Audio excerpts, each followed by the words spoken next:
अस्सलाम वालेकुम नाज़रीन, आप देख रहे हैं प्रोग्राम दुनिया के साथ। मैं हूं आपके साथ आपकी मेज़बान आसमा इकबाल। नाज़रीन, आज अफ़गानिस्तान की बरतानवी राज से आज़ादी को 103 साल पूरे हो गए हैं। आज अफ़गानिस्तान में आज़ादी का दिन मनाया गया। अफ़गान उबरी हुकूमत की जानिब से गाज़ियों और शहदा को खिराज तहसीन भी पेश किया गया। नाज़रीन, आज़ादी का जो दिन है, इसकी मुनासिबत से काबुल में एक मरकज़ी तकरीब हुई और इससे उबरी वज़ीर दिफ़ा मोहम्मद याकूब और दीगर ने खिताब किया। अफ़गानिस्तान पर कब्ज़े के लिए की जाने वाली कोशिशों का भी उन्होंने तस्करा किया। ये उस तकरीब के मनाजिर हैं जो हम आपको दिखा रहे हैं, जो आज काबुल में हुई है। नाज़रीन, यहाँ पाकिस्तान के सफ़ीर मंसूर अहमद ख़ान ने अफ़गान अवाम को यौम आज़ादी पर मुबारकबाद दी। उन्होंने अपने ट्विटर पैगाम में कहा कि वज़ीर आज़म पाकिस्तान शहबाज शरीफ और वज़ीर ख़ारिजा बिलावल भुट्टो ज़रदारी ने अफ़गानिस्तान की तरक्की खुशहाली के साथ अवाम और अफ़गान क़यादत को मुबारकबाद का पैगाम दिया है। अफ़गानिस्तान में बरतानवी राज से आज़ादी का जश्न किस तरह से मनाया गया, कुछ चीज़ें हमने आपको बताई हैं और फिर इस जश्न की कुछ डिटेल जहां आप इस रिपोर्ट में जान रहे होंगे, जो मैं आपसे शेयर करने जा रही हूँ, वहीं आप ये भी जान रहे होंगे कि आज भी अफ़गानिस्तान को बहुत सारे चैलेंजेस दरपेश हैं। ख़ासतौर पर जो जंग अमेरिका की जानिब से मुसल्लत की गई थी, उस जंग के खात्मे के बाद यहाँ से अमेरिकन और इत्तेहादी अफवाज के निकल जाने के बावजूद अफ़गानिस्तान को बहुत सारे मसाइल दरपेश हैं। जश्न कैसे मनाया गया और फिर वो मसाइल कौन से हैं जो दरपेश हैं, इस पर आप रिपोर्ट देखिए। फिर मेरे साथ रशीद साफ़ी साहब होंगे, उनसे उनका तज्ज़िया भी जानेंगे। अफगानिस्तान में आज बरतानवी राज से आज़ादी का दिन मनाया गया। अफगानिस्तान ने 1919 में शाह अमानुल्लाह खान के दौर में बरतानवी कब्जे से आज़ादी हासिल की थी। अफगान फोर्सेस की जानिब से खुसूसी मिलिट्री परेड्स हुई। अफगान उबूरी हुकूमत की जानिब से गाजियों और शुहदा को खराजे तहसीन पेश किया गया। अफगान उबूरी वजीर दिफा मोहम्मद याकूब ने वजारत दिफा दफ्तर में यादगार आज़ादी पर फूल चढ़ाए। खिताब में कहा कि अफगान अवाम ने अपने खून का नजराना देकर आज़ादी का मशल रोशन रखा है और जिसने भी अफगानिस्तान पर कब्जे की कोशिश की है, उसे शिकस्त का सामना करना पड़ा है। उन्होंने कहा कि इस्लामी तालीमात पर अमल करके ही हर मैदान में कामयाबी हासिल कर सकते हैं। काबुल के अलावा भी अफगानिस्तान में यौम आज़ादी की मुनासबत से मुख्तलिफ तकरीबात मुनाकिद की गयी। वज़ीर ख़ारजा आमिर खान मुत्तकी ने कंधार में कबायली अमायदीन से खिताब में कहा कि खित्ते के ममालिक के साथ अमारात इस्लामिया के ताल्लुकात खुशगवार हैं। हमने मईशत पर मबनी सियासी पॉलिसियाँ अपनाई। कई ममालिक में हमारे सफारत खाने काम कर रहे हैं। आलमी बिरादरी को बारहा यकीन दहानी करवाई कि अफगानिस्तान किसी दूसरे मुल्क के खिलाफ हरगिज इस्तेमाल नहीं होगा। जिनके साथ 20 साल जंग लड़ी है, उनके साथ ताल्लुकात बनने में वक्त लगेगा। अफगान तालिबान हुकूमत को इक़्तिदार में आए 1 साल मुकम्मल हो चुका है। गुज़िश्ता साल 15 अगस्त को तालिबान ने अफगान दारुल हुकूमत काबुल का कंट्रोल संभाला था। अफगान रहनुमाओं के मुताबिक 3 सदियों में दुनिया की 3 मुतकब्बिर सल्तनतों को अफगानिस्तान ने शिकस्त दी और अपनी सरजमीन से निकाल दिया। तालिबान के इक़्तिदार में आने के बाद अमारात इस्लामी का ऐलान किया गया। आलमी मीडिया रिपोर्ट्स के मुताबिक अगरचे तालिबान को इक़्तिदार में आए हुए 1 साल का अरसा हो गया है, लेकिन अफगान हुकूमत अफगानिस्तान में बढ़ती हुई गुर्बत, खुश्क साली, ग़िज़ाई किल्लत से नबर्द आज़मा है। तकरीबन 2.5 करोड़ अफगान शहरी गुर्बत की जिंदगी गुजार रहे हैं। अक़वाम मुत्तहिदा की तख़मीने के मुताबिक इस साल मुआशी बहरान के सबब 9 लाख लोग बेरोजगार हो जाएंगे। अफगानिस्तान की मईशत पर दबाव ज्यादा है, जिसकी बड़ी वजह मुल्क की तन्हाई है।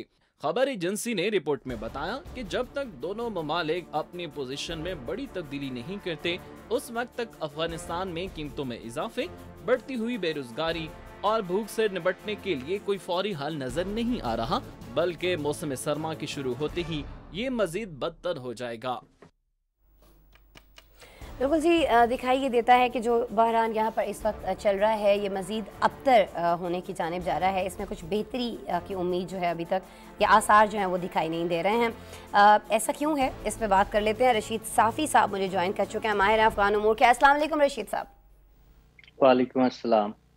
रशीद साहब बहुत शुक्रिया। अच्छा रशीद साहब, मैं वैसे उस रोज़ भी आपसे कहना चाह रही थी, आपका फ्रेम जो भी बना रहा है उसे कहिएगा कि आपका हेडरूम अगर थोड़ा कम कर दे, क्योंकि जब हम आपको कट कर होते हैं विंडो में, तो हम आपको बिल्कुल बेहतरीन हो गया, बेहतरीन हो गया। असल में हम चाह रहे होते हैं कि जब आप गुफ्तगू कर रहे हो तो हम भी और हमारे नाज़रीन भी बिल्कुल वाज़े तौर पर आपको देख सकें। अच्छा रशीद साहब, मुझे ज़रा ये बता दीजिएगा, 103 साल अफ़गानिस्तान के बरतानवी राज से आज़ादी को आज पूरे हो गए हैं। इसका जश्न तो मनाया गया, लेकिन आपको नहीं लगता कि अभी भी इस आज़ादी को हासिल किए हुए जब 3 साल हो गए हैं, तब भी अफ़गानिस्तान के अंदर बहुत सारी चीज़ें जो हैं ऐसी हैं जिनसे दरअसल अफ़गानिस्तान को आज़ादी हासिल करनी है। क्या खोया, क्या पाया अफ़गानिस्तान ने बरतानवी राज से आज़ादी के बाद अब तक? बहुत डिटेल में मैं नहीं चाहूँगी आप इसका जवाब दें, थोड़ा प्लीज़ अगर आप हमारे लिए इसको मुख्तसर कर सकें सर। जी बिल्कुल, ये जो आप बता रही है कि क्या खोया क्या पाया, तो पाया तो कुछ भी नहीं। 103 साल तो क्या, अगर हम गुज़िश्ता 300 सालों की हिस्ट्री उठाए, जो 1800 की आगाज़ से ही सदी के आगाज़ से 1839 से लेकर 1919 तक एक एक्टिव जंग यहाँ पे बरतानवी और रूसी सल्तनत के दरमियान एक कशमकश रही, और फिर गाजी अमानुल्लाह खान के वालिद साहब अमीर हबीबुल्लाह खान ने जो एक बुनियाद रखी थी, जिसकी आज अफ़गानी 103 साल जो तकरीबात यौम इस्तिक़लाल कहलाते हैं, वहाँ पे अफ़गानिस्तान में इसको कहते हैं, वो मना रहे हैं। तो इस बीच में जो उससे पहले जो दौरानिया था अंग्रेज़ों से आज़ादी से, वो भी कोई मिसाली नहीं था, और उसमें भी बेगुनाह अफ़गानों का खून बहता रहा। और इस आज़ादी के बाद 103 साल जो होने को हो चुके हैं, इस दौरान भी अफ़गानिस्तान की सरज़मीन जो है उस पे बेगुनाहों का खून गिरता रहा है, और इस वक्त भी गिर रहा है। तो खोया बहुत कुछ है इस बदकिस्मत कौम ने पिछले 1 सदी में, और उससे पहले भी 2 सदियों में उनकी ज़िंदगी जो थी वो जहन्नम बनी रही है। और आलमी क़ुव्वतों ने पहले यहाँ पे सर्द जंग, फिर ग्रेट गेम और फिर प्रॉक्सी वार के लिए मुख्तलिफ जो आलमी क़ुव्वतें थी, बरतानिया, रूस और फिर अमरीका, तो इन तमाम बड़ी क़ुव्वतों ने अफ़गानिस्तान को तहस नहस करने में कोई कसर नहीं छोड़ी। और आज भी हालत उससे ज़्यादा कुछ नहीं बदली है, अगरचे तालिबान की हुकूमत को, जिस तरह आपने रिपोर्ट में बताया कि 1 साल हो चुका है, तो इस दौरान भी जो अब अफ़गान तालिबान इसको एक बहुत बड़े इनकलाब का और एक बहुत बड़ी जीत का ये दावा कर रहे हैं इस 1 साल के दौरान। लेकिन जीत शायद उनकी अस्करी जीत हुई होगी तालिबान के एक ख़ास तबके की। अवाम बदस्तूर हार रही है, गुर्बत के हाथों, बेरोज़गारी के हाथों, दहशतगर्दी के हाथों। तो अवाम के मसाइल अपनी जगह पे, उसमें कोई ख़ास तब्दीली नहीं आई।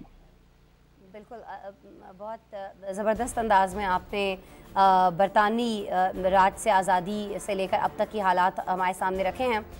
मैं ये चाहूँगी, चूँकि आज ये आज़ादी का जश्न मनाया गया है, लेकिन उसमें हम ये जानते हैं कि चैलेंजेस क्या रहे हैं, मुश्किलात क्या रही हैं, तो क्या अभी 103 साल गुजर जाने के बावजूद ये जो तबाही हम देख रहे हैं, इसकी ज़िम्मेदारी हम किसी पर डाल सकते हैं, किसी पर आयद कर सकते हैं?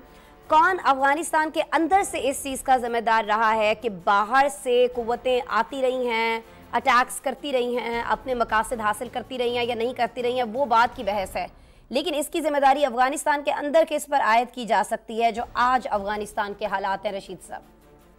जी, अगर हम मुख्तसरन बात करें तो 1900 सदी के आगाज़ में ये सल्तनत उस वक्त की सुपर पावर बरतानिया के हाथों ताराज होती रही। उसके बाद जो है फिर रूस ने जब 20वीं सदी के जो इख्तिताम पे फिर रूसी कब्ज़ा वहाँ पे और रूसी जंग जो उन्होंने शायद बरतानिया से अपनी जो बरतानिया के हाथों कई दफ़ा इस सरज़मीन पे रूसी जो मकासद थे उसको शिकस्त हुई थी, तो उनसे बदला लेने के लिए अफ़गानिस्तान की सरज़मीन को फिर रूस ने इस्तेमाल किया। और जंग सारी ही यही है कि इसका जो जोग्राफिया है हमेशा से, ये पिछले 3 सदियों का जो हम तज़किरा कर रहे हैं, तो इसकी यही एक वजह है कि ये गेटवे है सेंट्रल एशिया और मगरिब और मशरिक़ को मिलाने वाला एक ऐसा मुल्क है, एक ऐसा ख़ित्ता है कि हर वक्त जो है लालची दुनिया और ताकतवर दुनिया अफ़गानिस्तान को लालच की नज़र से देखते हैं और फिर यहाँ पे आके तबाही पैर के वापस चले जाते हैं। तो पहले बरतानिया ने कोई कसर नहीं छोड़ी, फिर उसके बाद रूसी जो फ़ौज आए तो उन्होंने भी कोई कसर नहीं छोड़ी, और इसके बाद जब अमेरिका यहाँ पे 9/11 के बाद आए तो तबाही और बर्बादी के एक नई दास्तान नेटो کہ کئی ممالک کے ساتھ مل کے وہ بنا کے یہاں سے چلے گئے ہیں اب بھی ان کا جو ہے غصہ جو ہے امریکہ کا وہ ٹھنڈا نہیں ہوا. ابھی میں ایک خبر پڑھ رہا تھا کہ امریکی سینیٹر ہے ایک لینڈی گراہم, انہوں نے یہ تاثر دیا ہے کہ امریکہ ایک مرتبہ پھر افغانستان کے سرزمین پہ اگر ڈائریکٹ براہ راست نہیں تو بالواسطہ حملہ کر سکتا ہے, اور جو بائیڈن اس حوالے سے اپنے اہداف کو حاصل کرنے کے لیے بھی سوچ رہے ہیں. تو یہ بھی ایک تشویشناک بات ہے, لیکن اس کے ساتھ غیروں نے جو افغانستان کے ساتھ جو کچھ کیا وہ تو کیا, اس کا تو تذکرہ بھی ہوتا ہے. اور آج جو مختلف تقریبات ہوئی تو اس میں بھی غیروں کو شکست دینے کی بھی بڑے مولوی یعقوب صاحب جو ان کے وزیر دفاع ہے ان کی طرف سے بھی یہ کہا گیا اور بڑے فخر کا اظہار کیا گیا. لیکن افغانیوں کو اپنوں نے جتنا نقصان پہنچایا ہے تو وہ اس کا کوانٹم اگر غیروں کے سے زیادہ نہیں ہے تو کم بھی نہیں ہے, اتنا اپنوں نے بھی ان کو ستایا ہے. دیکھیے اس بیچ میں ہم نے صرف یہ 1919 سے لے کر 1929 کا جو زمانہ تھا غازی امان اللہ خان کا, یہ قدرے یہاں پہ ایک پرامن فضا رہی, لیکن اس کے بعد جو کچھ ہوتا رہا ببر کارمل کے زمانے میں, پھر نجیب کے زمانے میں, پھر مجاہدین کے زمانے میں, پھر گلبدین کے زمانے میں, پھر اس کے بعد حامد کرزئی اور اشرف غنی کے زمانے میں, اور اب طالبان کے زمانے میں, ہر زمانے میں آپ دیکھیں تو نقصان جو ہے وہ غریب افغان عوام کا ہوا ہے. ان کی زندگی بد سے بدتر ہوتی جا رہی ہے اور ان کا کوئی پرسان حال نہیں ہے. کبھی ان کے پرسان حال نہیں ہے رشید صاحب, اور خاص طور پر جو یہاں کے بچے ہیں, جو یہاں کے جوان ہیں, اور پھر خاص طور پر میں بات کرنا چاہوں گی یہاں کے خواتین طبقے کی, ان کا بہت زیادہ نقصان ہوا ہے اور ابھی بھی ہو رہا ہے. میں بچیوں کی تعلیم کے حوالے سے بات کرنا چاہوں گی کیونکہ آج اس کا ذکر کیا گیا ہے امارات اسلامیہ کے امیر ہیبت اللہ اخنزادہ کی جانب سے. کہنا ان کا یہ تھا جب وہ جرگے میں خطاب کر رہے تھے کہ اگر ملک میں کوئی بھی بچہ تعلیم سے محروم رہ جاتا ہے تو یہ پھر ان کے اوپر اس چیز کی ذمہ داری جاتی ہے. تو آپ کو کیا لگتا ہے ان کے آج اس بیان سے کہ کچھ بچیوں کی تعلیم کو لے کر کوئی نہ کوئی پلان جو ہے وہ مرتب کر چکے ہیں یا کرنا چاہ رہے ہیں؟ کیونکہ پہلے بھی ہماری بات ہوتی رہی ہے کہ وہاں پر دو دھڑے پائے جاتے ہیں, ایک یہ چاہتا ہے کہ بچیوں کو تعلیم کا حق ہونا چاہیے, دوسرا یہ چاہتا ہے کہ نہیں, بین الاقوامی پریشر پہ یہ فیصلہ نہیں کیا جانا چاہیے. تو کچھ لچک آتی دیکھ رہے ہیں آپ اس فیصلے میں؟ جی بالکل, آپ نے جس جانب اشارہ کیا, جس تقریب میں یہ قندھار میں ایک بہت بڑا جرگہ منعقد ہوا تھا اور قندھار ہی سے یہ ملا ہیبت اللہ کی طرف سے یہ بیان سامنے آیا ہے کہ ہر بچے اور ہر فرد کی کفالت کی ذمہ داری اور ان کو تعلیم دینے کی ذمہ داری انہوں نے قبول کی ہے. لیکن یہ ان کی نظر میں ان کی ذمہ داریاں جو ہے اس کی نوعیت وہ الگ ہے. وہ جس خواتین اور بچیوں کی تعلیم کے بارے میں جو طالبان کا اشارہ ہے وہ کوئی اور ہے. وہ مذہبی تعلیم کی طرف وہ ان کا یہی ہے کہ ان کو بچیوں اور بچیوں کا جو حق ہے بنیادی وہ ایک مذہبی مدارس میں تعلیم کے حوالے سے ان کی ہے. جو دنیاوی تعلیم ہے, جو کنونشنل ایجوکیشن سسٹم ہے, تو میرے خیال میں اس میں اب بھی جو اس جرگے میں جو ہمیں اطلاعات موصول ہوئی ہے تو اس میں بھی کوئی بڑا فیصلہ نہیں ہو سکا ہے. اور افغان طالبان کا جو ہے اس میں سٹانس میں کوئی نرمی نہیں ہے. اس میں مولوی امیر خان متقی نے بھی خطاب کیا ہے اور تعلیم کے علاوہ جو ابھی حالیہ کچھ واقعات ہوئے ہیں اس پہ بھی انہوں نے کافی بحث کی ہے. تو وہ جرگہ اپنے لحاظ سے میرے خیال میں ایک اہم جرگہ تھا. کافی مدت بعد جو ہے ایک لوہے جرگے کا ایک تصور افغانستان میں ختم ہوتا جا رہا تھا, تو اس کی ایک احیا تو ہوئی ہے لیکن اس میں کوئی بڑے فیصلے ابھی تک سامنے نہیں آئے. اور ایک تشویش کی بات جو میری نظر سے اس پورے جرگے میں ہے وہ مولوی امیر خان متقی کا جو ہے وہ پڑوسی ممالک سے ان کا شاکی ہونا ہے. اور ان کے یہ کچھ ایسے مطالبات بھی سامنے آئے تھے کہ جو ڈرون حملہ ہوا ہے اس نے نام تو نہیں لیا لیکن اس میں وہ شاکی تھے اپنے پڑوسی ممالک سے. تو میرے خیال میں طالبان قیادت کو اس وقت جو سب سے زیادہ توجہ دینے کی ضرورت ہے وہ انسانی حقوق, خواتین کی تعلیم کے ساتھ ساتھ پڑوسیوں کے ساتھ تعلقات بہتر کرنے کی ضرورت ہے انہیں, کیونکہ 1 سال سے زیادہ کا عرصہ ہو چکا ہے. اور دنیا طالبان کو تسلیم کرنے کے لیے تیار نہیں ہے، حتیٰ کہ پاکستان اور ایران جیسے ممالک جو بالکل پڑوسی بھی ہے اور برادرانہ تعلقات افغان عوام کے ساتھ ہماری دیرینہ ہے، اس کے باوجود اگر جہاں پہ یہ طالبان کو رسمی طور پر تسلیم نہیں کیا جا رہا ہے تو طالبان کو اپنے گریبان میں اب دیکھنا ہوگا، اور جو آپ وجوہات ہیں اور ان وجوہات کو تلاش کرنا ہوگا، اور میرے خیال میں کوئی اتنا مشکل کام نہیں ہے۔ دے نو اٹ کے وجوہات کیا ہیں، اور وہ چاہیں تو اس کو وہ کر بھی سکتے ہیں، لیکن ظاہر آپسی ان کے کچھ اختلافات ہیں جس کی وجہ سے نہیں ہو پا رہا۔ یہ سارے آپسی اختلافات بھی ہمارے سامنے ہیں۔ افغانستان میں سچویشن کیا ہے یہ بھی ہمارے سامنے ہے۔ آئندہ آنے والے دنوں میں کیا ہونے جا رہا ہے، اگر سچویشن اور فیصلے یہی رہتے ہیں تب بھی ہم یہ پیش گوئی کر سکتے ہیں، آپ بھی کرتے رہیں میرے ان شوز کے اندر ہی، کہ افغانستان کا مستقبل پھر کیا ہو سکتا ہے، سچویشن اور گھمبیر ہو سکتی ہے۔ اس گھمبیر ہوتی ہوئی صورتحال میں ہم یہ دیکھ رہے ہیں کہ کچھ اوور کانفیڈنٹ دکھائی دیتی ہے طالبان حکومت۔ کہا یہ جا رہا ہے کہ پوری دنیا کے اندر جو پھیلے ہوئے افغان پروفیشنلز ہیں وہ واپس آ جائیں، افغانستان میں واپس آئیں، اپنے ملک کی ترقی کے لیے کام کریں۔ آپ کو لگتا ہے کہ یہ حالات دیکھتے ہوئے کوئی بھی شخص چاہے وہ کتنا ہی حب الوطن کیوں نہ ہو وہ واپس آنا چاہے گا؟ اس پیشکش کو آپ کس طرح سے دیکھ رہے ہیں رشید صاحب؟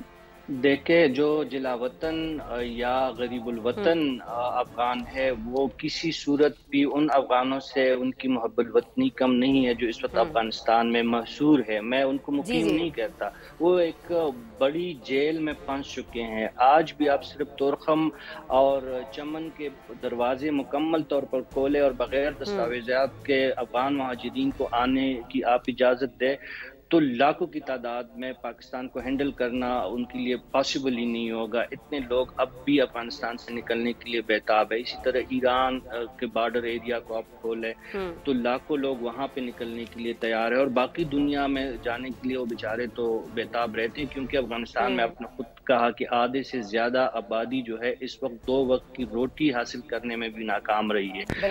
تو ایسے میں جب تک طالبان عملی اقدامات نہیں اٹھائیں گے اور دنیا کا جو ان سے مطالبہ ہے مشترکہ حکومت، انسانی حقوق کی پاسداری، خواتین کو تعلیمی ادارے میں شامل کرنا، اگر طالبان اس حوالے سے اپنے ہی منطق پیش کرتے رہیں گے تو دنیا تو یہ منطق ماننے کے لیے تیار نہیں ہے۔ اور اس میں اگر ملا ہیبت اللہ اور مولوی یعقوب اور عامر خان متقی اور اس کے علاوہ جو ملا برادر جیسے بہت اہم طالبان قابل قدر شخصیات ہے یہ لوگ، لیکن ان کی اپیلوں پہ وطن، ان کی واپسی جو افغان باہر ہے وہ کسی صورت آنے کے لیے تیار نہیں ہے، بلکہ جو موجود ہے وہ جانے کے لیے بیتاب ہے۔ تو ایسے میں ان کے یہ بدقسمتی سے ہم ان کو سیاسی بیانات ان کے کہہ سکتے ہیں، عملی اقدامات ان کی طرف سے نہیں ہو رہے ہیں، اور سیاسی بیانات زیادہ دیے جا رہے ہیں، عملی اقدامات نہیں ہو رہے ہیں رشید صاحب، اور یہی سب سے بڑا مسئلہ اس وقت ہے افغانستان کا۔ میرے خیال میں اگر کچھ عملی اقدامات ہو جائیں، خاص طور پر وہ ہو جائیں جو پڑوسی ممالک چاہتے ہیں، جو عالمی برادری چاہتی ہے، خاص طور پر خواتین کے حقوق کو لے کر، تو شاید افغانستان کسی حد تک ان مسائل سے نکل سکتا ہے جس کا اسے ابھی سامنا کرنا پڑ رہا ہے۔ بہت شکریہ رشید صاحب آپ کے وقت کے لیے، ماہر ہیں جی افغان امور کے، ہمیں افغانستان کی سچویشن سے آگاہ کرے تھے، اور یہ جو برطانوی راج سے اس کو آزادی حاصل کے 103 سال ہو گئے ہیں، ان 103 سالوں میں افغانستان نے کیا کھویا کیا پایا اس پہ ہم بات کر رہے تھے۔ کھویا ہی ہے، یہی ابھی تک دکھائی دے رہا ہے، پایا تو کچھ نہیں ہے افغانستان۔ ان سالوں میں تو جشن کی چیز کا منایا جا رہا ہے، اس پر سوالیہ نشان بھی اٹھتا ہے۔ بہرحال جی آگے بڑھ جاتے ہیں، اور آج ہم بات کر رہے ہیں چین کی پھر سے، لیکن آج مجھے چین کو لے کر امریکہ کے ساتھ جو اس کے تعلقات خراب ہو رہے ہیں اس کی بات نہیں کرنی ہے۔ آج مجھے آپ کو یہ بتانا ہے کہ چین میں شدید گرمی ہے اور خشک سالی سے بتایا یہ جا رہا ہے کہ اس کے 67 دریا جو ہیں وہ سوکھ چکے ہیں۔ چینی حکومت نے رواں سال کا پہلا خشک سالی یلو الرٹ جو ہے وہ جاری کر دیا ہے۔ چینی سرکاری میڈیا یہ بتا رہا ہے کہ چین کو گزشتہ 60 سالوں کے خشک ترین گرمی کے موسم کا سامنا ہے۔ ہائیڈرو پاور سپلائی کرنے والی آبی ذخائر معمول کی سطح سے آدھے سے بھی کم رہ گئے ہیں ناظرین، اور اس کے بعد ہی ملک کے سیچوان صوبے میں جنوب مغرب میں واقع جو فیکٹریاں ہیں ان کو بند کرنے کا حکم دینا پڑ گیا ہے۔ شدید گرمی ہے، اور اتنی گرمی ہے کہ اس کی وجہ سے ایئر کنڈیشنرز کی مانگ تو بڑھی گئی ہے، لیکن بہت سارے علاقوں میں لوڈ شیڈنگ بھی کی جا رہی ہے، بجلی بھی بند کی جا رہی ہے چائنا کے اندر۔ شدید گرمی اور خشک سالی سے لاکھوں افراد جہاں متاثر ہو رہے ہیں، وہیں ملکی معیشت کو بھی کئی $100 ملین کا نقصان ہو رہا ہے۔ کیوں ہو رہا ہے یہ میں نے وجہ آپ کو بتائی ہے، بہت ساری فیکٹریز جو ہیں ان کو بند کرنا پڑ رہا ہے، لیکن چین کے کون سے علاقے ہیں جو زیادہ متاثر ہو رہے ہیں، اور کیوں اس طرح کی صورتحال سے चाइना निमट नहीं पा रहा है, जिसके बारे में ये सोचा जाता है कि वो तो अब शायद ऐसी पोजीशन में है कि हर तरह की सिचुएशन से निमट सकता है। इस पर आप पहले एक रिपोर्ट देखिए, फिर मेरे साथ गेस्ट होंगे, उनसे बात कर लेंगे। चीन बदतरीन खुश्कसाली का शिकार, शदीद गर्मी और बारिशों की कमी से 66 दरिया सूख गए। चीनी मीडिया के मुताबिक खुश्कसाली से सबसे ज्यादा चीन के वस्ती और जनूबी सूबे मुतासिर हैं, जहां गर्मी की तवील लहरें खराब सूरत हाल के जिम्मेदार हैं। चीनी हुकूमत ने रवां साल का पहला खुश्कसाली येलो अलर्ट जारी कर दिया है। चीनी सूबे हुबाई में 40 लाख से ज्यादा अफराद खुश्कसाली से मुतासिर हैं। 4 लाख हेक्टेयर ज़रूरी अराजी को नुकसान पहुंचा है, जबकि 1.5 लाख अफराद लोगों की अब पीने के पानी तक महदूद रसाई है। मुल्क के मुआशी हब शिंघाई में भी पारा गिरने के बाद मुआशी सरगर्मियां मुतासिर हैं। जनूब मगरबी सूबा सिंचुआन हाइड्रो पावर पर बहुत ज्यादा इन्हिसार करता है और बारिशों की कमी और खुश्कसाली के बायस हाइड्रो पावर सप्लाई करने वाले आबी ज़खायर मामूल की सतह से आधे से भी कम रह गए हैं। शदीद गर्मी से एयर कंडीशनिंग की मांग भी बढ़ गई है, जिसके बायस सूबे के 19 शहरों में फैक्ट्रियों को हुक्म दिया गया है कि वो आवाम के लिए बिजली को महफूज रखने के लिए 1 हफ्ते के लिए काम बंद कर दें। दाजू शहर में 3 घंटे बिजली की बंदिश का ऐलान किया गया है। यांगजी नहर, जो कि 19 सूबों के हिस्सों पर मुहित है और चीन की इक्तसादी पैदावार का 45% पैदा करता है, पानी के लेवल कम होने के बाद जहाजों के लिए बंद कर दी गई है। खुश्कसाली से सबसे ज्यादा मुतासिर जिला चिंगचिंग है, जहां पारा 45 तक गिर चुका है। 3.5 लाख से ज्यादा अफराद को पानी की किल्लत का भी सामना है। चीनी वजारत बराए हंगामी उमूर जारी करदा आदाद शुमार के मुताबिक जुलाई में शदीद गर्मी के बायस 55 लाख से ज्यादा अफराद मुतासिर हुए, जबकि मईशत को $400 मिलियन का नुकसान हुआ। मुल्क की मईशत पहले ही कोरोना के सख्त लॉकडाउन की वजह से सुस्त रवि का शिकार है। आलमी मीडिया की रिपोर्ट के मुताबिक चीन की मईशत ने 2022 की पहली छमाही में 1 साल पहले के मुकाबले में सिर्फ 2.5% इजाफा हुआ। माहिरीन का कहना है कि चीन को इस हवाले से तबाह जारी किए जाते रहे हैं और जब तक चीन अपना कार्बन इखराज कम नहीं करता, सूरत हाल मजीद बिगड़ती चली जाएगी। सूरत हाल मजीद बिगड़ सकती है। अब इसको संभाला कैसे दिया जा सकता है, बेहतर कैसे किया जा सकता है, क्या इकदाम चाइना की जानिब से किए जा रहे हैं, यही जानेंगे जी। मोहम्मद ज़मीर असदी साहब मुझे ज्वाइन कर रहे हैं, माहिर इंटरनेशनल अफेयर्स के, बड़े बेहतरीन अंदाज में डिस्क्राइब करते रहे हैं इसी प्रोग्राम के अंदर चाइना के जो मामलात हैं। आज भी इसी मसले पर हमारे साथ गुफ्तगू करने के लिए मौजूद हैं। अस्सलाम वालेकुम ज़मीर असदी साहब। जी वालेकुम अस्सलाम। ज़मीर साहब बहुत शुक्रिया आपके वक्त के लिए। अच्छा ज़मीर साहब, इत्तलात ये है कि शंघाई में जो टेस्ला कंपनी का ऑफिस मौजूद था, उसको भी बंद करने की इत्तलात आ रही हैं। दीगर जो बड़ी बड़ी कंपनियां हैं वो भी अपना कारोबार जो है वो यहाँ से बंद करने को तैयार दिखाई देती हैं, कुछ बंद कर चुके हैं। तो ये हालात जो हैं, ये खुश्कसाली जो है, ये बिज़नेस को बहुत ज़्यादा मुतासर कर रही है, मईशत को बहुत ज़्यादा मुतासर कर रही है। तो क्या इकदाम किए जा रहे हैं इस सारी सिचुएशन से निमटने के लिए? जी, सबसे पहले तो बहुत शुक्रिया। और मैं आपको बताता चलूँ कि चीन जो है इतना बड़ा मुल्क है, दुनिया की दूसरी बड़ी मईशत है, और इस तरह के जो चैलेंजेस हैं, चीन ने हमेशा से उनको बेहतर तरीके से टैकल किया है और अपनी जो कैपेसिटी है, उनकी जो इस्तात है, उसको साबित किया है कि इस तरह के जो चैलेंजेस हैं उनको हम बेहतर तरीके से निपटने की सलाहियत रखते हैं। और ये जो चीज़ है, इसको हमने जो कोरोना वायरस का जो एक इम्तिहान जिसका चीन को सामना करना पड़ा गुज़िश्ता 3 सालों में, उसमें चीन ने अपनी कैपेसिटी को दिखाया कि कोरोना वायरस को कैसे उन्होंने काबू किया।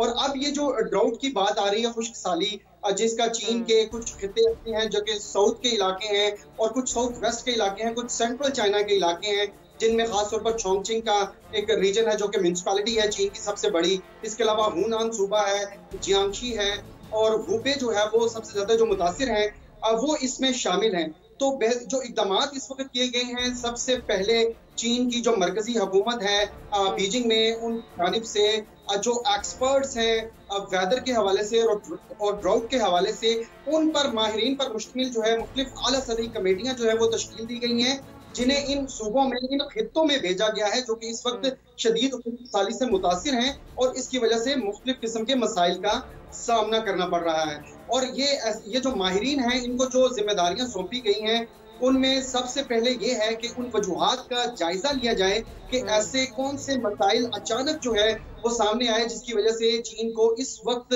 जो है खुश्कसाली का जो सामना करना पड़ा। और खास तौर पर जो टेम्परेचर इंक्रीज हुआ है चीन में गुज़िश्ता सालों में, उसकी बुनियादी वजूहात क्या हैं, कुछ तो हमारे नहीं, तो सामने ये है एक्सपर्ट्स ये भी तो कर रहे हैं ना ज़मीर साहब, हम तक जो इत्तलात आ रही हैं, अखबारात में भी हम देख रहे हैं, सोशल मीडिया पर भी चीज़ें शेयर हो रही हैं कि ये लोग मसनूई बारिश बरसाने की कोशिश करते हैं, वहाँ पर बहुत सारी जगहों पर कामयाबी भी इसमें हासिल हो रही है। क्या इससे फ़ायदा होता है? क्या उतना ही फ़ायदा हासिल किया जा सकता है इस मसनूई बारिश से जितना कुदरती बारिश से किया जा सकता है? कितना इसके ऊपर खर्च आता है और कितना ये फ़ायदा दे रहा है इस वक्त चाइना के सुकड़ते दरियाओं की रवानी को बरकरार रखने के लिए? सर देखिए, क्लाउड सीडिंग जो है ये एक कोई नया फिनोमिना नहीं है। 1946 से जो है इस पर जो है काम हो रहा है और पहली मर्तबा 50s की दिहाई में इसको जो है इस्तेमाल किया गया। और अब हम देखते हैं गुज़िश्ता 15 से 20 सालों में मिडल ईस्ट के जो कंट्रीज हैं खासतौर पर उन्होंने क्लाउड सीडिंग को बहुत ज्यादा यूज किया है। इसकी बुनियादी वजूहत यही है कि क्लाउड सीडिंग से बहुत ज्यादा फवाइद हासिल किए गए ऐसे इलाकों में जहाँ खुश्क साली का सामना हुआ या जहाँ जो है बारिशें जो है वो बहुत कम हुई। तो चीन में आल्दो ये क्लाउड सीडिंग की जो टेक्नोलॉजी है ये बहुत एक्सपेंसिव है, लेकिन वक्त गुजरने के साथ साथ इस पर बहुत ज्यादा काम हुआ है। साइंटिफिक टेक्नोलॉजिकल डेवलपमेंट की वजह से इस टेक्नोलॉजी से भरपूर फायदे उठाए गए और इस पर जो एक्सपेंसेस हैं उसको कम किया गया है। और यकीनी तौर पर क्लाउड सीडिंग की जो टेक्नोलॉजी है इसका जो बढ़ता हुआ इस्तेमाल है वो हमें ये बताता है कि जो खुश्क साली जैसे खास तौर पर मसाइल हैं उनको बेहतर तरीके से निपटा जा सकता है। और हमने मिडल ईस्ट में इसकी मिसाल देखी है जहाँ जो हर साल जो है क्लाउड सीडिंग से बारिशें जो है वो की जाती हैं। अच्छा, इसके जो बाज़ औक़ात कुछ लोग ये बात करते हैं कि इनके कुछ मनफी असरात क्लाउड सीडिंग के इन्वायरमेंट पर होते हैं, लेकिन हमारे सामने जो गुज़िश्ता 30 से 40 सालों के दौरान जो रिसर्च स्टडीज मौजूद हैं वो ये बताती हैं कि इसके मौसम पर मनफी की बजाय मुस्बत असरात ज्यादा हैं, क्योंकि ये ऐसे मसाइल को कंट्रोल करती है जो क्लाउड सीडिंग से पहले इस दुनिया में उन मसाइल को तो जी मुस्बत असरात के कहीं ना कहीं हम देख रहे हैं कि माहिरीन लाने की कोशिश कर रहे हैं। एफर्ट्स जारी हैं, आप कह रहे हैं कि उसका फायदा भी कहीं ना कहीं पहुंचता हुआ दिखाई दे रहा है। ये जो मईशत के ऊपर मनफी नुकसानात आ रहे हैं, मनफी असरात आ रहे हैं, उस पर मैं चाहूँगी कि हम थोड़ी सी बात कर लें। मुझे ज़रा अगर आप ये बता सकें कि कितना नुकसान हो रहा है ये मौसमियाती तब्दीली की वजह से, खुश्क साली की वजह से चाइना की मईशत को, अगर हम थोड़ा सा इस पर बात कर लें, क्योंकि फैक्ट्रीज जब बंद हो रही हैं तो मुल्क के अंदर तो जो भी बेरोजगारी ये सिचुएशन पैदा हो रही है वो अपनी जगह, एक्सपोर्ट्स बहुत ज़्यादा मुतासिर हो रही होंगी ना चाइना की, तो उससे कितना नुकसान हो रहा है इस वक्त चाइना को? देखिए, जिन 4 सूबों का पहले भी हम जिक्र कर चुके हैं, खासतौर पर सिचुआन का एक टेक्नोलॉजिकल डेवलपमेंट के हवाले से, एविएशन के हवाले से ये एक मरकज है चीन का, और यहाँ की जो एक्सपोर्ट्स है वो हर साल अरबों डॉलर की जो है वो रिकॉर्ड की जाती है। यकीनी तौर पर खुश्क साली की वजह से जहाँ आम आवाम बुरी तरह इन खेतों में मुतासिर हैं, वहीं मुआशी तौर पर भी जो है हमें मसाइल का सामना जो है वो देखना पड़ा है। खास तौर पर जो बड़ी फैक्ट्रीज हैं इन 4 बड़े सूबों में, उनकी बंदिश जो है वो सामने आई है, और उसकी वजह यही है कि जो बढ़ता हुआ टेम्परेचर है उसको कंट्रोल करने के लिए ये स्टेप जो है वो उठाया गया है, और एक कोशिश ये की जा रही है कि कम से कम जो बिजली जो है वो इस्तेमाल हो सके। लेकिन इसकी जो मसाइल हमारे सामने आ रहे हैं चीन को, खास तौर पर वो एक्सपोर्ट्स जो है वो कम हुई है, फैक्ट्रियों के बंद होने की वजह से मिलियंस ऑफ डॉलर्स का जो है वो नुकसान का जो है वो बर्दाश्त करना पड़ा। खास तौर पर की वजह ये है जो प्रोडक्शन के ऑर्डर्स हैं वो फैक्ट्रियां बंद होने की वजह से वो मुकम्मल नहीं कर पा रही, और जो लेट हो रहे हैं या कैंसिल करना पड़ रहे हैं, उसका नुकसान हो रहा है। वक्त मेरे पास कम है ज़मीर साहब, I am really very sorry, लेकिन मुझे ज़रा ये बता दीजिएगा, चाइना हो, अमेरिका हो या फिर यूरोपियन कोई भी कंट्री हो, दुनिया की तमाम जो बड़ी मईशतें हैं वो मौसमियाती शिद्दत की वजह से अरबों डॉलर्स का नुकसान इस वक्त बर्दाश्त कर रही हैं। ऐसे में यूक्रेन जंग के बाद कई यूरोपीय ममालिक जो है वो दोबारा से हम देख रहे हैं कि कोयले से बिजली के मनसूबों पर काम शुरू कर चुके हैं ताकि इस बहरान से बचा जा सके। आप नहीं समझते कि ऐसा करने से जो हालिया सालों में कार्बन अखराज है ये कम करने के लिए जो इक़दाम किए गए हैं वो खटाई में पड़ जाएंगे? आपको लगता है कि आलमी ताकतें इस मसले को संजीदगी से ले रही हैं? क्योंकि अगर संजीदगी से ले रही हो तो सबसे पहले तो एक कोयले के इस्तेमाल को रोका जाना चाहिए ताकि कार्बन का अखराज रोका जा सके। सर जी, यकीनी तौर पर आपका ये सवाल बहुत ज़बरदस्त है। हम देखना ये है कि इस वक्त जो आलमी ताकतें हैं, खासतौर पर अमेरिका, और अगर हम वेस्ट की बात करें, ये जो यूक्रेन का मसला हमें जो नजर आया है, अब ये एक तरजीह बन चुका है अमेरिका और वेस्टर्न कंट्रीज की जानिब से। अब इस मसले को खत्म नहीं किया जा रहा। अगर हम इन ममालिक को देखें, अगर ये तरजीह इनकी क्लाइमेट चेंज के जो असरात इस वक्त पूरी दुनिया में हमारे सामने आ रहे हैं, अगर इनकी तरजीह क्लाइमेट चेंज को कंट्रोल करने के हवाले से होती तो यकीनन ये इस तरह के मसाइल में ना उलझते। अफगानिस्तान से विड्रॉल के बाद होना तो ये चाहिए था कि ये आलमी ममालिक जो आलमी ताकतें हैं ये सर जोड़कर बैठती और क्लाइमेट चेंज जैसे जो मुद्दात हैं اس پر کوئی گٹھ جوڑ کرتے اور کوئی ایسی حکمت عملی ترتیب دیتے کہ ہمارا جو آنے والا مستقبل ہے ہمارے پلانٹ کا اس کو ہم بہتر کر سکتے ہیں. جو اچانک بارشیں ہو جاتی ہیں. جی بہت شکریہ ضمیر اسدی صاحب آپ کے وقت کے لیے. کوششیں تو یہی ہونی چاہیے اس کو محفوظ بنایا جا سکے، لیکن دکھائی ایسا دیتا ہے کہ اپنے اپنے مفادات جو ہیں ان کو بہت زیادہ ترجیح دی جا رہی ہے، حالانکہ مفاد تو یہ بھی ہے کہ آپ اپنے آئندہ آنے والے مستقبل کو محفوظ بنائیں. اینیویز بہت شکریہ محمد ضمیر اسدی صاحب، آپ میرے ساتھ موجود تھے، وقت نکالے تھے. چائنا میں جو خشک سالی ہے، جو دریا سو کرتے چلے جا رہے ہیں مختلف صوبوں کے اندر، ان پر ہم بات کر رہے تھے کس طرح سے یہ چیز جو ہے فیکٹریز وہاں پر بند ہو رہی ہیں، معیشت کو نقصان پہنچا رہی ہیں. آگے بڑھ جاتے ہیں، بات کر لیتے ہیں کچھ ایک اور سٹوری آج ہمارے پاس اہم اس پر. ترک صدر رجب طیب ایردوان، اقوام متحدہ کے سیکرٹری جنرل اور یوکرین کے صدر زیلنسکی کے درمیان اہم ملاقات ہوئی ہے. ناظرین، تینوں رہنماؤں میں یہ جو ملاقات ہے یوکرینی شہر لیویو میں ہوئی ہے، جس میں یوکرین بحران کو ختم کرنے، قیدیوں کے تبادلے اور پھر جو اناج معاہدہ ہے اس کے تحت یوکرینی گندم کی اولین برآمد سمیت دیگر اہم امور پر بات کی گئی ہے. اقوام متحدہ کے سربراہ نے یوکرینی اناج تک رسائی کو یقینی بنانے کے لیے مزید کوششوں پر زور دیا ہے. ناظرین، یہاں میں آپ کو یہ بھی بتا دوں کہ یہ جو یوکرین کے صدر ہیں زیلنسکی، انہوں نے پاور پلانٹس پر ہونے والے حالیہ حملوں کو روس کی کارروائی قرار دیا ہے. انتونیو گوتریس نے جوہری پلانٹ میں اس کے اطراف کی صورتحال کے حوالے سے سخت تشویش کا اظہار بھی کیا ہے، اور آبویسلی اس پر تشویشی ہے، سبھی کو ہے. اس جنگ کے دوران ناظرین جو ایٹمی پلانٹ ہے اس پر ممکنہ حملہ خودکشی کے مترادف ہوگا. یہ جو کارخانہ ہے اس کو کسی بھی فوجی کارروائی کے حصے کے طور پر استعمال نہیں کیا جانا چاہیے. پوری دنیا اس پر زور دیتی دکھائی دیتی ہے. کیا سچویشن ہے، یہ جو اہم ملاقات ہوئی، اب اس کے اثرات کیا ہونے جا رہے ہیں؟ کیا ہم یہ ایکسپیکٹ کر سکتے ہیں کہ جو جنگ ہے یہ اس سے کسی طور رک جائے، یعنی جنگ جاری رہے گی اور دیگر جو معاملات ہیں وہ کچھ ہمیں آگے بڑھتے ہوئے بہتر ہوتے ہوئے دکھائی دیں گے؟ یہ ساری چیزیں اس رپورٹ کے اندر.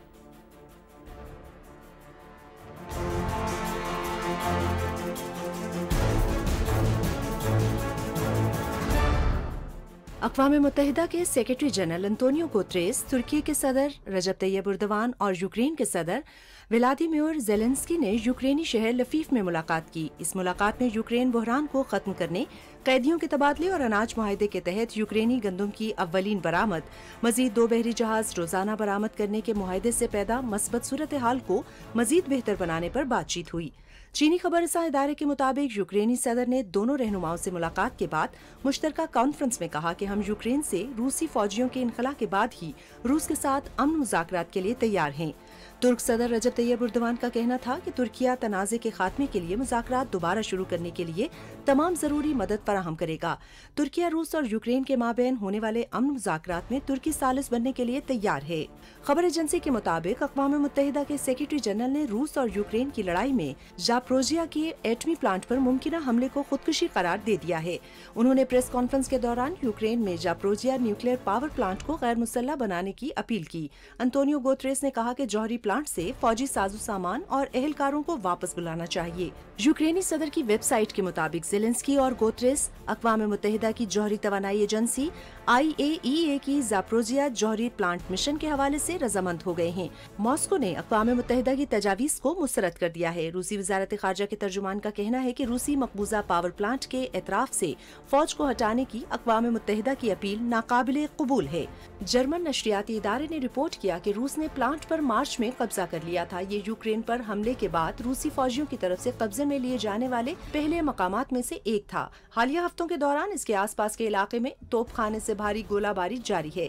اس صورتحال کے سبب جوہری توانائی کا خطرہ لاحق ہو گیا ہے. کیو اور ماسکو دونوں ایک دوسرے پر ان حملوں کا الزام لگا رہے ہیں، جس سے اس بات کا خدشہ بڑھ گیا ہے کہ یورپ کے سب سے بڑے جوہری پاور پلانٹ زاپروژیا کے روس کے قبضے میں چلے جانے کے بعد اگر وہاں جنگ ہوتی ہے تو کوئی ممکنہ بڑا جوہری حادثہ پیش آ سکتا ہے. اس سے قبل G7 اتحاد میں شامل ممالک کے وزرائے خارجہ کا کہنا تھا کہ روس کو فوری طور پر پلانٹ کا کنٹرول کیو کے حوالے کرنا چاہیے، جبکہ امریکہ نے پلانٹ کے ارد گرد کے علاقے میں ایک غیر عسکری زون قائم کرنے کا مطالبہ کیا تھا.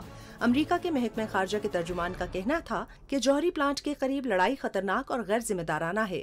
ماسکو پر الزام ہے کہ اس نے اس سہولت کو فوجی اڈے میں تبدیل کر دیا ہے، تاہم روس اس دعوے کی تردید کرتا ہے. بالکل جی، بھارتی حکومت کی اب ہمیں بات کرنی ہے، جس نے مقبوضہ جموں کشمیر میں عارضی طور پر مقیم بھارتی شہریوں کو نام نہاد اسمبلی انتخابات میں ووٹ ڈالنے کی اجازت دے کر اقوام متحدہ کی قراردادوں کی دھجیاں اڑا دی ہیں. नाज़रीन, भारत के चीफ इलेक्टोरल ऑफिसर हैं हरदेश कुमार सिंह। उन्होंने एक बयान दिया जिसमें कहा कि जम्मू कश्मीर में रहने वाले गैर मकामी लोग भी असेंबली इंतखाबात में वोट डाल सकते हैं और इस फैसले के बाद नई वोटर लिस्ट में तकरीबन 20 से 25 लाख नए वोटर शामिल किए जाएंगे। इस मुताज़े कानून को कश्मीरी रहनुमाओं की जानिब से शदीद तनकीद का निशाना भी बनाया जा रहा है और कुल जमाती हुर्रियत कॉन्फ्रेंस के नायब चेयरमैन शबीर अहमद शाह ने मकबूजा कश्मीर में मुकीम भारतीय शहरियों को वोट का हक देने के इक़दाम की मजम्मत करते हुए कहा है कि इससे इलाके की मुस्लिम अक्सरियत को सियासी तौर पर बेइख्तियार और पसमानदा करने की एक घिनौनी साजिश रचाई जा रही है। मज़ीद डिटेल्स क्या है पैकेज में जान लेते हैं, रिपोर्ट में देख लेते हैं।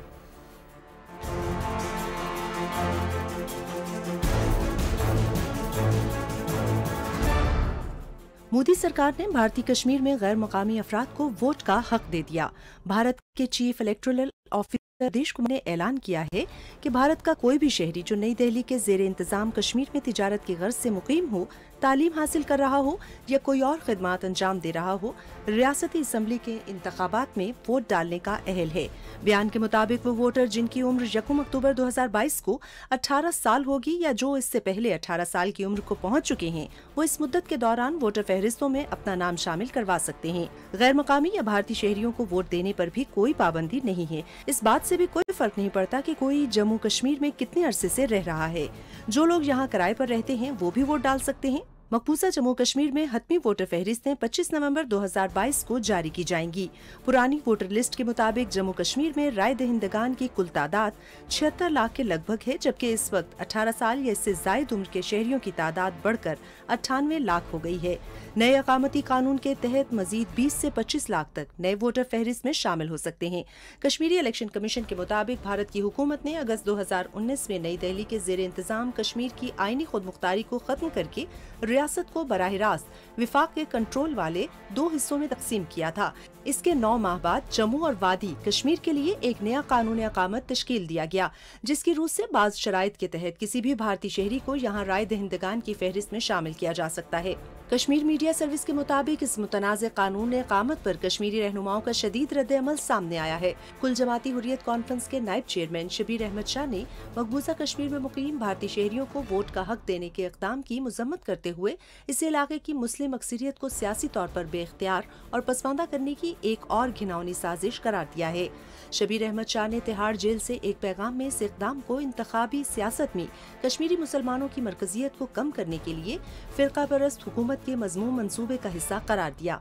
ये इक़दाम न सिर्फ कश्मीर पर अक़वाम मुत्तहिदा की करारदादों की खुली खिलाफ वर्जी है, बल्कि भारतीय आइन के भी मुनाफी है। शबीर अहमद शाह ने आलमी बरादरी पर जोर दिया कि वो भारतीय हुकूमत को इलाके में आबादी का तनासुब तब्दील करने से रोके। हुर्रियत रहनुमाओं खादिम हुसैन और सैयद सिब्ते शबीर कमी ने श्रीनगर से मुश्तरका बयान में कहा कि मोदी हुकूमत के इस तरह के नौआबादियाती इक़दामात का मकसद बीजेपी को इक़्तिदार में लाना और मकबूजा कश्मीर में किसी हिंदू को वजीर आला बनाना है। आर्जी तौर पर मुकीम भारतीय शहरियों को नाम निहाद असम्बली इंतखाबात में वोट डालने की इजाज़त देने के खिलाफ जुम्मे को श्रीनगर में एहतजाजी मुजाहिरे भी हुए। मुजाहिरीन ने जाली वोटर्स नामंजूर के बैनर उठा रखे थे। कश्मीरी तर्जुमान का कहना है कि इस फैसले से अक़वाम मुत्तहिदा की कश्मीर के हवाले से करारदादों की धज्जियां बिखेर दी गई हैं। कश्मीरी अवाम के तशख़्ख़ुस, जमहूरी हुकूक और मकबूजा इलाके में आबादी के तनासुब को तब्दील करने की मज़मूम साजिश की जा रही है। मोदी हुकूमत के इस आमराना फैसले को कश्मीरी अवाम किसी भी सूरत कबूल नहीं करेंगे।